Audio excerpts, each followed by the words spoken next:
Hey, this is Mrs. Clark. I'm going to show you how to roll a slab by hand, making an even thickness slab using the aid of two guide sticks.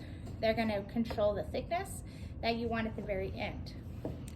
To start with, for the slab mug or for rolling a slab by hand, it's best to work more rectangle than circular. So what I like to do is kind of like think of shaping your clay like a Subway footlong and then flattening it out just a little bit before you get started.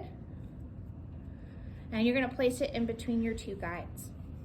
Okay, notice that I'm placing my guides next to my clay and they have to be the distance needed. So when I'm done getting the thickness that I want, these guides are underneath the roller so I get it to the thickness that I've set with the guides.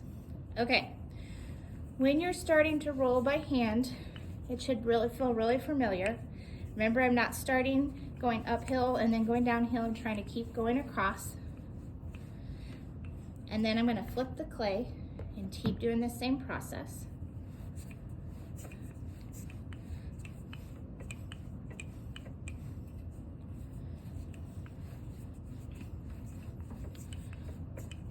Don't worry too much about the ends unless there's like a lot of, like a pretty big crack like that one. I'll just push that together. Okay. So what I'm trying to do is I'm trying to get it to a point where I can really start pressing down, but I'm not doing it until it's to a certain point. Okay, so if you take your camera and you look at the side, you're gonna notice it's starting to get pretty thin, but I wanna take it to the thickness of these two guides so it's even consistency all the way around. So I'm gonna keep going and I'm gonna give you a few tricks that are gonna make it turn out better for you. All right, now you're gonna have to get over your slab with your body weight and you're gonna have to press down relatively hard to really get it down to the thinness that we have for the two wooden guides. You're gonna have to press down really hard.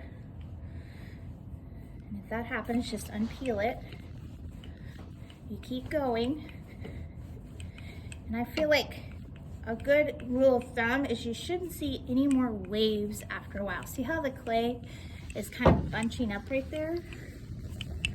It's because it's still too thick in that area. So I'm keep going. I think that's happening because if there's a little nick in the roller, but it's not a big deal. Notice that I'm keeping my guides underneath my roller. I'm trying to get rid of any leftover clay that's thicker than the height of those guides.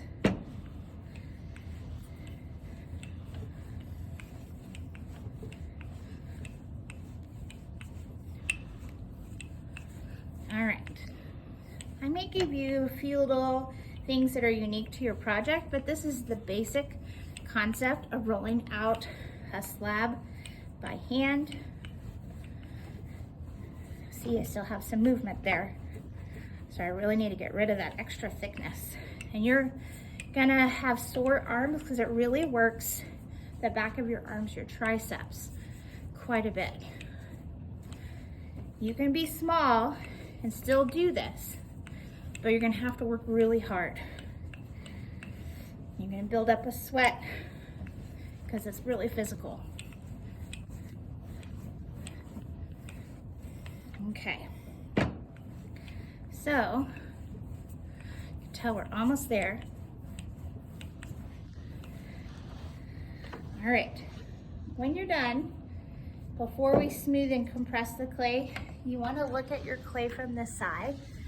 Just do a visual check to make sure you don't have any bulges or parts that are not the same thickness. And then I have a tool, stay right there,